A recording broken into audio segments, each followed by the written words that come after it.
let's go ahead and we'll come back. Lonnie, if you'd like to speak again, when we get off our list, then we'll just take hands and let people go again if they have other comments. Donald Holyfield, Mr. Holyfield, you ready? I'm going to stay right here. Okay, go right ahead. All right.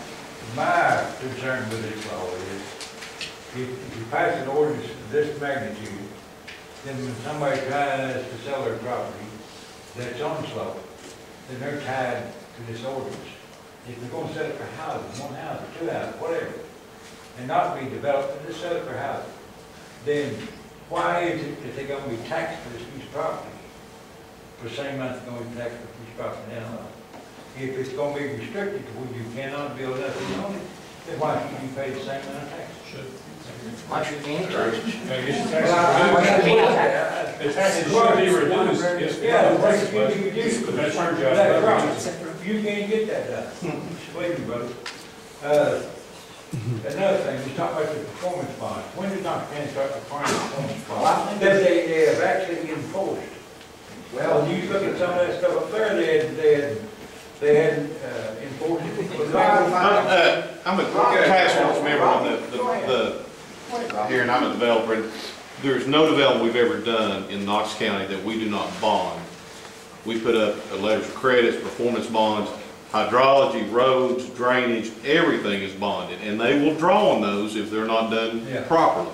This is Rocky Smith. He's on the task force. Rocky, are they approved by the developers, though? That's well, now I don't know about that.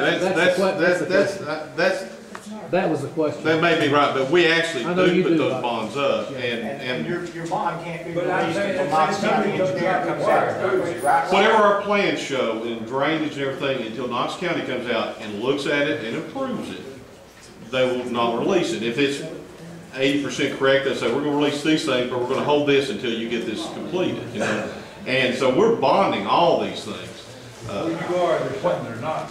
Well, I assume they're not just picking on me, I guess. I feel like it, but I'm probably. What happens if you bankrupt, Rob? Hold on, Mr. Holyfield. If you went bankrupt, what would happen? Hold on. The letters of credit are for banks. Look, Mr. Holyfield still has the floor. But these contractors go bankrupt and they've got no bond to do this thing. Yeah. It goes, reverts back to the county. Exactly. No, the letter of credits are from banks.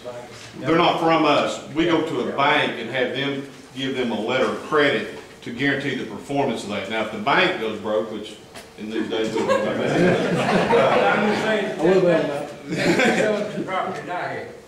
I ran into this slope thing on some of my property, okay, that I had to, so I know all about the slope business. I ran into the situation where I couldn't get the value out of one piece of property, I got another piece of property because of the slope. Yes. Okay, now I run into this. And other people are going to run into the same thing. Yes, they are. They're This going will to be a problem. I've property in my family 85 years.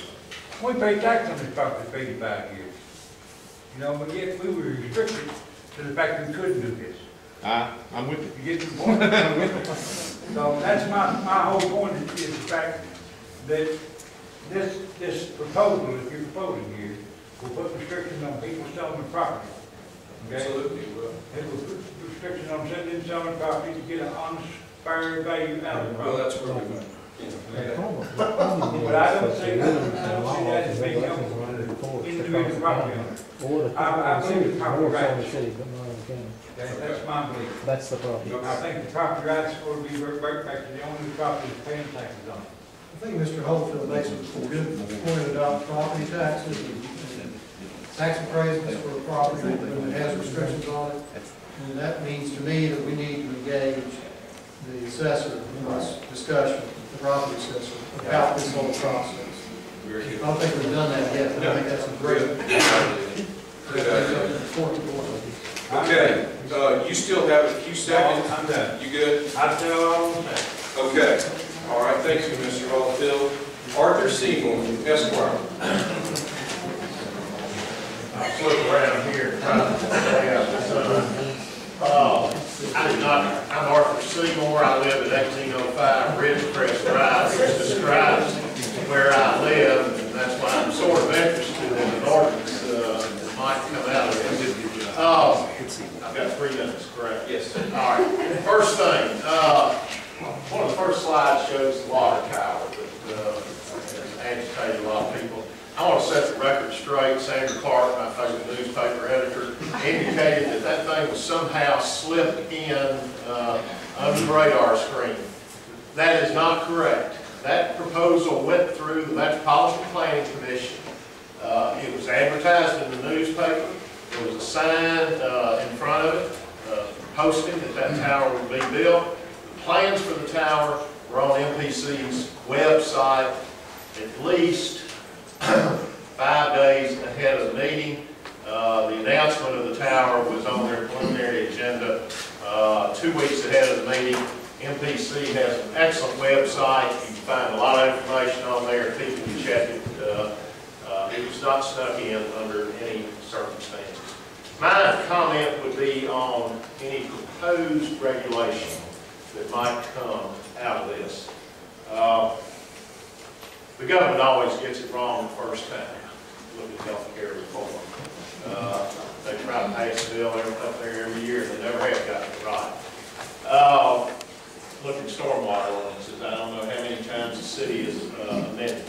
Before we jump into any form of new regulation or new law, I think one thing should be done, and that is to encourage developers who have a piece of property, and this is fairly typical of a lot of property that comes before the planning commission for development. Some of it's flat, some of it's very steep. Rocky has a lot of property like that. Give the developer unlimited density on the flat part if he will give up developing on the steep part. Try that before we jump into any serious regulation. With a requirement that he set that aside by deed restrictions or otherwise for no development. The problem we have in this community is, and this is why we have urban sprawl, is everybody fights density for some reason. You ought to be encouraging, or our rules and regulations should be encouraging high density on property up to 15% slope, which is really no slope in Knox County. And encourage people to set aside the other. Don't do it by a hammer, but do it by a carrot. Try that for a while and see where that leads us. Developers are going to want to develop property as inexpensively as possible. They don't want to move all the dirt around, try to balance the site, take the dirt off or on. Rocky's nodding his head yes. That's right. You don't want to go on that ridge. Yeah. You don't want to be there. You don't want to build a road up. No. You want to use the flat part. So I would encourage these proposals to be very modest if they come out, and that you work towards encouraging what I'm talking about. Okay. Good point, Arthur, and I appreciate that.